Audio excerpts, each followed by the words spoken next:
আর আওয়ামী লীগের সেটা আপনারা জানেন গণমাধ্যম কর্মী হিসেবে যে নির্বাচনে অংশগ্রহণের সুযোগ তো তাদের নেই। তাদের ব্যাপারে সরকারের যে রাষ্ট্রীয় ঘোষণা, তাদের রাজনৈতিক কার্যক্রমকে নিষিদ্ধ করার পরে ইলেকশন কমিশন আবার ব্যাখ্যা দিয়েছে যে তারা এই ঘোষণার কারণে নির্বাচনে অংশ নিতে পারবে না। তারপরে নির্বাচন কমিশনের জাতীয় সংসদ নির্বাচনের যে বরাদ্দকৃত প্রতীকের যে তালিকা ছিল, অফিসিয়ালি ইলেকশন কমিশন কিন্তু জানিয়েছেন যে সেই প্রতীকের তালিকা থেকে নৌকা প্রতীককেও বাদ দেওয়া হয়েছে। ফলে অন্তত এবং রেজিস্ট্রেশনটা স্থগিত হয়ে আছে। ফলে এই ইলেকশনে তো আওয়ামী লীগের নির্বাচনে আসবার কোনো সুযোগই নেই। ফলে এই প্রশ্নটাও খানিকটা অপ্রাসঙ্গিক। আমরা তো কোনো দলের দিকে তাকিয়ে পিয়ারের দাবি করিনি। আমরা ৯০-৯১টি দেশে পৃথিবীতে পিয়ার পদ্ধতি চালু আছে।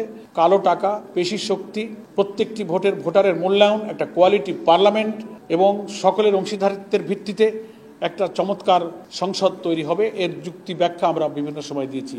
কার লাভ আর কার ক্ষতি এটা আমাদের এই প্রস্তাবের সামনে বিবেচ্য বিষয় নয়।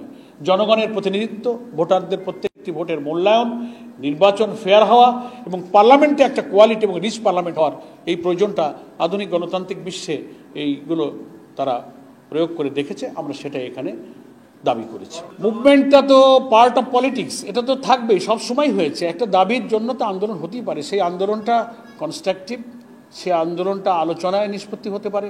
এই জন্য নির্বাচন অনিশ্চয়তার মধ্যে পড়ার কোনো কারণ নেই। আমরা দাবির মধ্যে খেয়াল রাখবেন, বলেছি যে 15ই ফেব্রুয়ারিতেই নির্বাচন নিশ্চিত করতে হবে এই দাবি মেনে নিয়ে। আমরা 15ই ফেব্রুয়ারিতে আমরা ইলেকশন চাই। এই তথ্যটা ভুল। লোগোর কারণে আমাদের নিবন্ধন আটকানো হয়নি। নিবন্ধন আটকানো হয়নি সেটার কারণ লোগো নয়, সেটা অন্য কারণ ছিল, আপনারা জেনে দেখবেন। আর লোগোর ব্যাপারে যখন অফিসিয়ালি লোগো আমরা চূড়ান্ত করব তখন আপনাদের সামনে ব্যাখ্যা করব।